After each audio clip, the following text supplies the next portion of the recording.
Namaskar everyone. I am Amod Vidhuri and this is episode 2 of our new series, India at 100. We have been told a lie that India became a democracy in 1950, that our constitution was our first moral charter, that before Ambedkar and Nehru we were just a land of kingdoms and chaos. Here's the truth, blunt and uncomfortable. India didn't borrow democracy, we remembered it. Remembered something far older than ballots, older than colonial codes, older than the British imagination itself.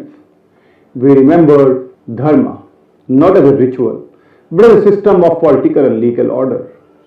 In this episode, I am going to show you why India's constitutionalism didn't begin in 1950. It's simply modernized and older civilization's logic. Let's talk about Rajdharma, law of kings and law above kings as part 1 of our episode. Let's start with Rajdharma. In the Mahabharata, Rajdharma is the recurring theme. What is the duty of a king when law and morality clash?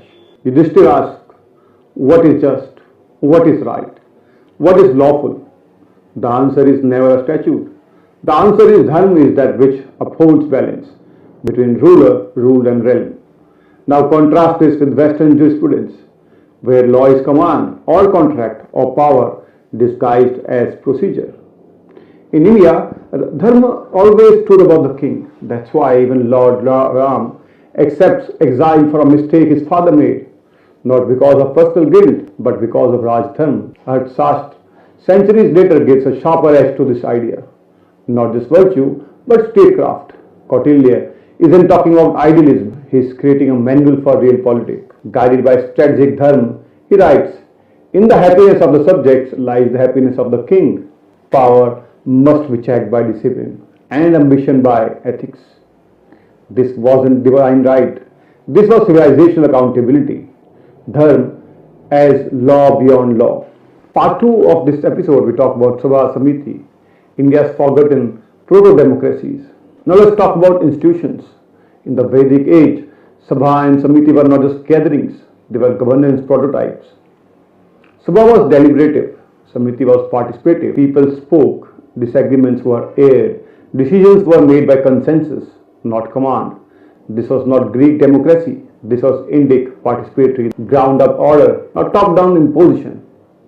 Centuries later, Buddhist Sanghas refined this further. You had rules of debate, appointment, consensus and even impeachment.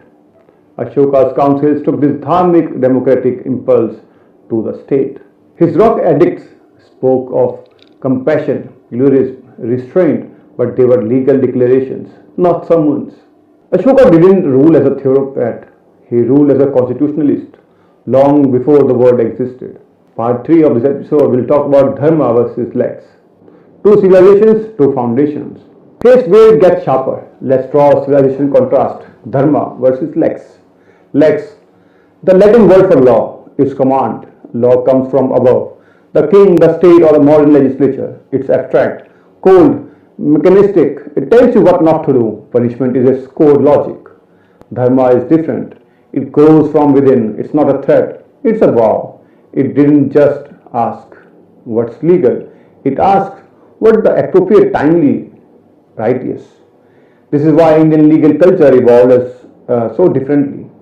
Panchayats, mediation, reconciliation, not litigation or adversarial war. The purpose was to restore order, not declare winners. Law was a form of healing, not just verdict. When the British arrived, they didn't understand this. They mocked it as soft, vague, unsystematic. So they replaced Dharma with Lex. And that's how Indian law lost its soul, temporarily. In part 4 of this episode, we talk about Ambedkar and the architects. Modernizing Dharma, not erasing it. Now here's the critical point. When Ambedkar, Nehru, Patel and others sat down to draft the constitution, they weren't creating a nation from scratch. They were rearticulating a civilizational continuity in a modern language. Let's take Ambedkar. People assume he rejected Indian tradition. In truth, he redefined it or refined it. When he converted to Buddhism, it wasn't to abandon Dharma. It was to turn as a rational, inclusive Dharma, uncorrupted by caste. In fact, Ambedkar once said, Political democracy must be accompanied by social and moral democracy. That's Dharma speaking, not Western liberalism. Now look at what they built.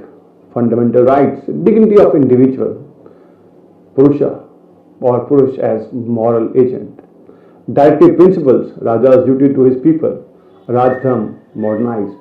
Fundamental duties, civic dharma reborn. Secularism, not atheist state, but Sarv Dharma Sambhav. We didn't erase the past, we translated it from Sanskrit to statute. Now this is the final strike, a constitution with memory. This is what we must understand before we preach democracy to the world. Our constitution didn't start in 1950. It is the modern memory of a very ancient mind, a mind that believed in order, balance, restraint and justice, not as laws to obey, but as a way to live. In a world choking on legalism and culture wars, India's dharmic roots are not backward looking.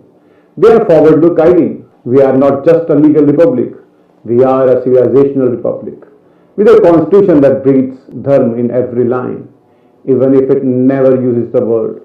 In the next episode, we decode India's preamble, not as a legal preface, but as a moral prophecy. Justice, liberty, equality, fraternity. Where did these words come from? And where can they take the world? Until then, remember, Dharma is not what binds you, it's what aligns you. This is India at 100 and this is the next hearing. Thank you.